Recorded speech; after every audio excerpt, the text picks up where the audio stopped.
Existe a possibilidade da história da crucificação não ser verdadeira e seria apenas para vibrar sofrimento?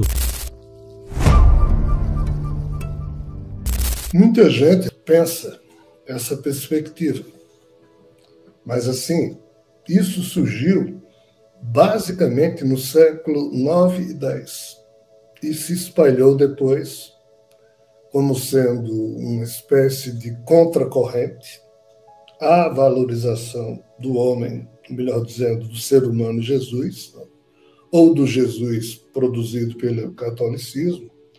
Mas essa história ela tem toda uma gênese. Que história? O fato de que surgiu efetivamente, no século VI e VII, fontes que passaram a dizer que Jesus não havia morrido na cruz, que Jesus havia, sim, sido crucificado, mas retirado da cruz antes de morrer e recuperado. Jesus teria ido para a Índia e lá permaneceu durante muito tempo, vivendo até uma idade avançada, e teria terminado seus dias conhecido como um santo, que no aspecto islâmico hindu seria chamado de Santo Issa. Essa história surgiu lá atrás e, infelizmente, ela foi, inclusive, catapultada nos tempos mais recentes em torno da figura de Sai Baba, que meio que deixou pessoas ao seu redor pensarem que essa história era real. Como isso começou? Quando Jesus foi chamado, melhor dizendo, Jesus foi convidado, quando ainda estava, obviamente, vivo, pelos anjos de Sofia, ou de Rockman, para um encontro, porque, como Jesus já fazia 2 anos e meio que ele estava cumprindo o seu ministério público e nada dele se tornar o super-herói que todo mundo esperava que ele se tornasse, inclusive os anjos de Sofia e de Javé. Então, esses anjos pediram encontro com Jesus e ele, conforme é narrado nos evangelhos de Marcos, Lucas e Mateus, isso não está no evangelho de João, mas nesses outros 3 está lá descrito como sendo a transfiguração de Jesus. Jesus chama João, Tiago e Pedro, num certo fim de tarde, leva os 3 para um monte Tabor e os demais apóstolos ficam acampados lá na base do monte. E então, quando sobem e João, Tiago e Pedro estão armando as tendas para passarem a noite ali, eis que uma nuvem envolve a montanha, na verdade era uma nave, coisa que vale, e seres, então, não humanos, ali se projetam. João, Tiago e Pedro caem no sono devido às energias ali vibrantes. E qual foi o teor das conversas? Eu esclareço isso num livro chamado Jesus e o Enigma da Transfiguração. Aqueles anjos estavam ali cobrando de Jesus o fato de ele não ter se tornado o Messias, função para a qual ele havia nascido. Basicamente isso. E, como Jesus portava nele mesmo o genoma de Sofia Rockman, que havia sido cedido para ser inserido em Maria, Rockman estava meio impactado, porque ele também esperava que o avatar humano que ele criou cumprisse a ordem que ele deu, que era a ordem recebida de Javé, e Jesus não estava cumprindo. E o pior, Jesus havia usado os superpoderes dele nos primeiros 2 anos e meio do seu ministério público para, ao invés de fazer com que os humanos obedecessem, Jesus estava usando seus superpoderes para curar os vulneráveis. Mulheres com doenças, homens com doenças, leprosos, aleijados, cegos, ressuscitou um, dois. Jesus não nasceu para fazer isso. Jesus nasceu para usar os poderes dele para criar um super exército judeu, para dominar os romanos, etc. E então Jesus, feito um ser humano, se encontrou com esses seres, e esses seres cobraram isso dele, e eles disseram que Jesus desse jeito ia terminar morrendo, porque estava atraindo o ódio do Sinédrio e das autoridades romanas, blá, blá, blá. E disseram que ia intervir e tirar Jesus da terra. Jesus deu a ordem para eles não fazerem isso. Eles disseram que iam fazer para poder preservar o DNA emprestado de Sofia que estava no corpo de Jesus. Eu não expliquei isso no livro, porque tem um livro 2 sobre isso que eu terminei nunca lançando. E Jesus, então, disse que eles não invadissem. Eles insistiram, então foi quando Jesus transfigurou-se, ou seja, mudou com o seu próprio poder, o seu corpo humano deixou de vibrar como humano e se transformou num padrão que era igual ao de Sofia e falou com os anjos na linguagem que eles usavam no sistema de capela, como maneira de demonstrar aos anjos que Jesus estava entendendo muito bem o que ele estava fazendo, porque os anjos achavam que o fato de Jesus estar como um ser humano, aquilo estaria, de certa forma, cegando o seu entendimento quanto à função que ele deveria desenvolver nesse ponto. Ele, então, pôs fim ao encontro, mandou os anjos ir embora, que não interferissem, que ele iria fazer o que ele achava que devia e acabou-se. Quando Jesus fez isso, Jesus começou a avisar que iria morrer, ressuscitar e depois voltava como autoridade celestial. Quando Jesus começou a dizer isso, foi um alvoroço muito grande nas plateias que observavam a vida de Jesus a partir de arquibancadas e camarotes situados em outros níveis da existência. Quando Jesus morreu, para surpresa de todos, que ninguém esperava que ele fosse se deixar morrer, porque ele tinha poderes para desaparecer, para sair flutuando a hora que quisesse, ele se deixou morrer para tentar sensibilizar Javé. Mas pior não foi a morte, pior foi quando ele ressuscitou, que ninguém esperava que ele fosse ressuscitar, e devolveu a Sofia a mesma quantidade de elétrons com a marcação muito superior que tinha recebido quando Sofia emprestou a sua cota de genoma para inseminar Maria, para criar o corpo do bebê Jesus. O homem Jesus devolveu num padrão muito superior, e o próprio Sofia sentiu isso ao receber de volta. Então, qual o problema? O homem Jesus disse que voltaria no futuro, mas não nascendo novamente como ser humano, mas sim na sua condição de autoridade celestial. E para complicar tudo, uns 70 anos depois da crucificação de Jesus, quando João, o último apóstolo que ainda estava vivo, já perto dos 100 anos, Rockman, ou Sofia, procura João e faz com que ele escreva o Apocalipse.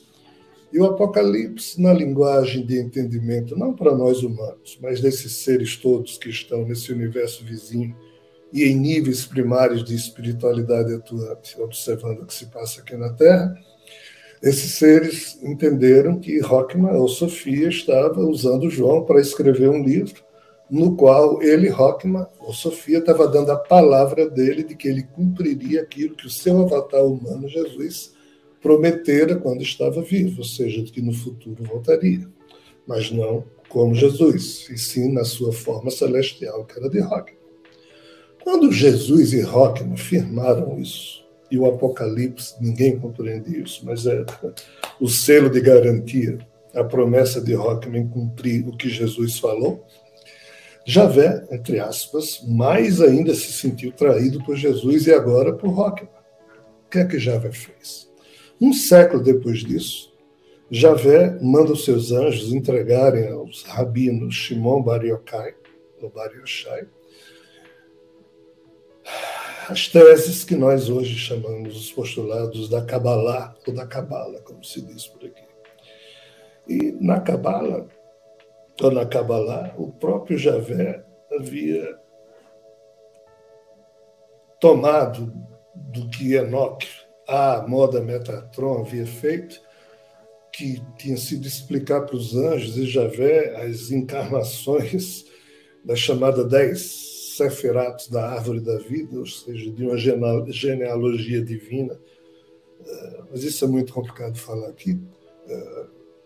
Então, essas teses, junto com o conceito do Tikkun, os anjos de Javé entregaram a Shimon Bar Yochai, rabino, e então os judeus passaram a pensar que o Tikkun, que em Cabala, que significa, em termos cabalísticos, o reparo que precisa ser feito tanto na obra como no Criador caído na própria obra, a Cabala não usa a expressão caído, diz é Deus exilado dentro da própria obra.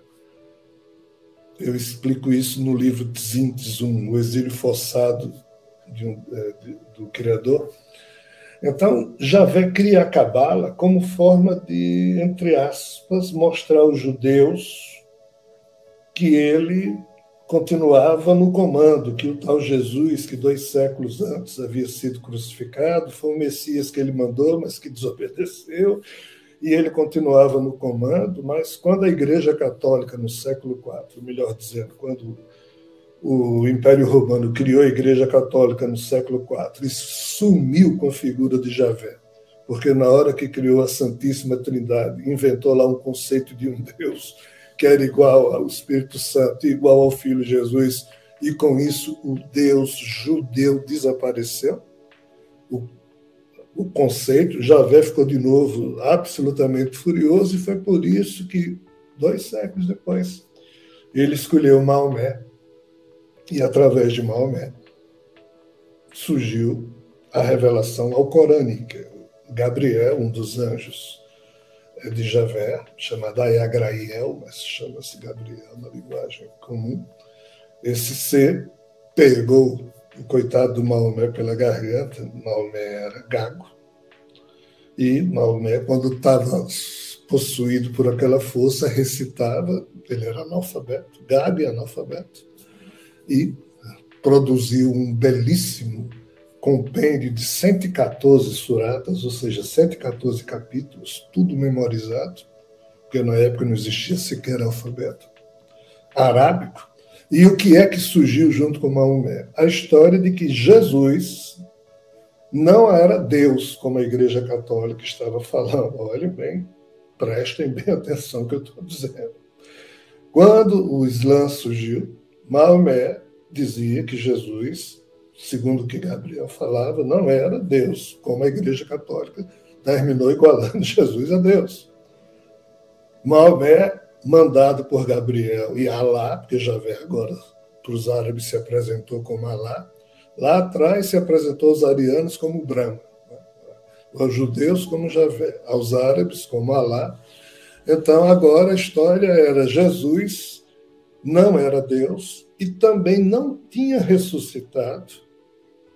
Por quê? Porque se Jesus tivesse ressuscitado e feito do defunto dele o que fez, ele estava demonstrando a Javé que ele, como ser humano e ressuscitado, mandava na obra de Javé, tanto mais do que o próprio Javé, porque fazia o que queria com seus superpoderes.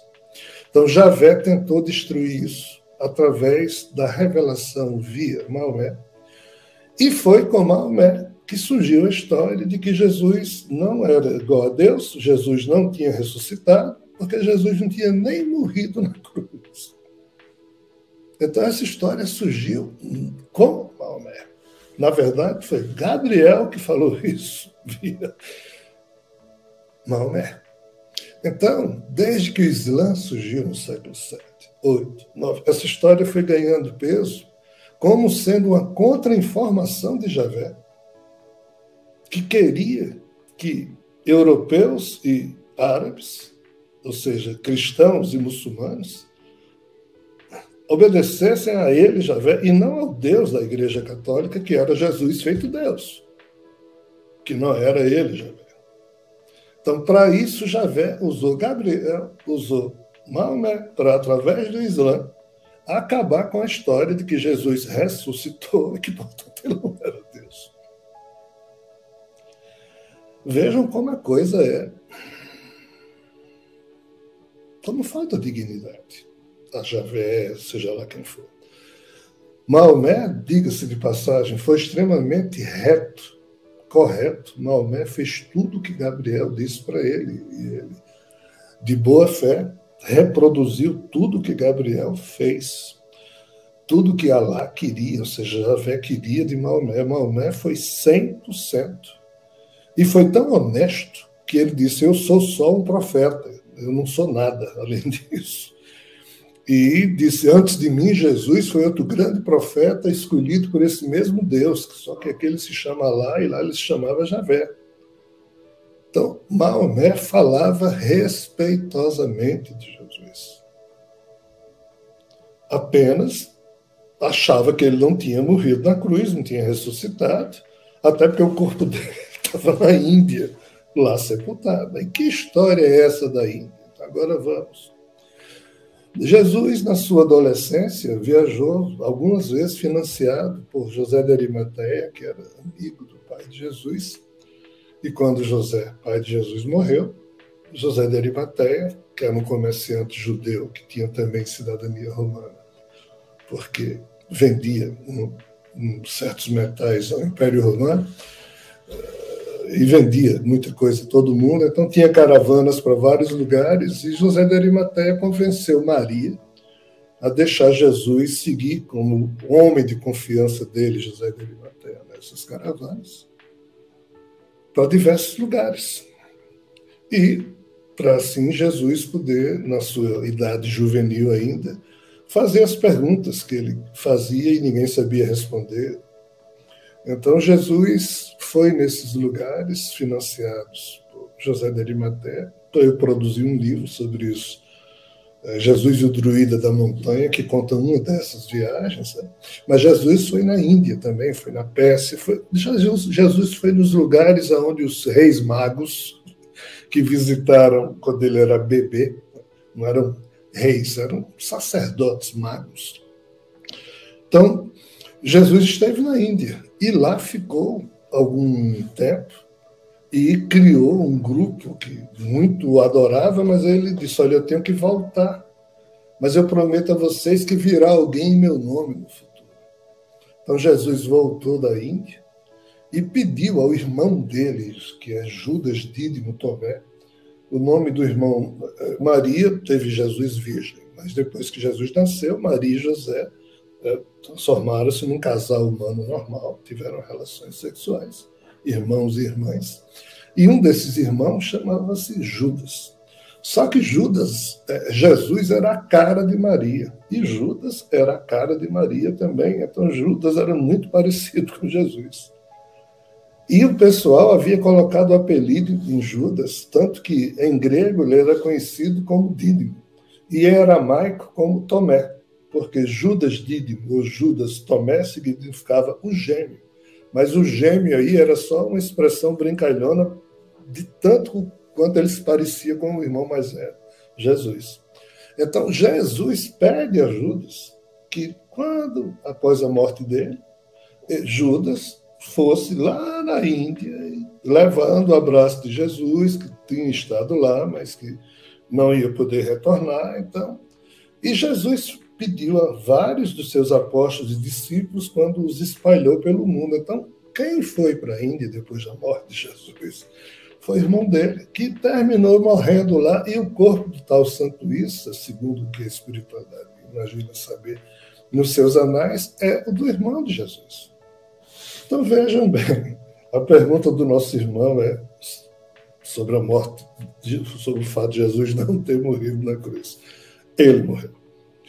E a espiritualidade sabe disso. E, assim, até o espírito que me anima, que na época era um soldado romano que estava lá ao lado de Jesus e que participou da crucificação, sabe que ele morreu lá. Então, essa é a resposta que eu posso dar ao irmão que nos fala.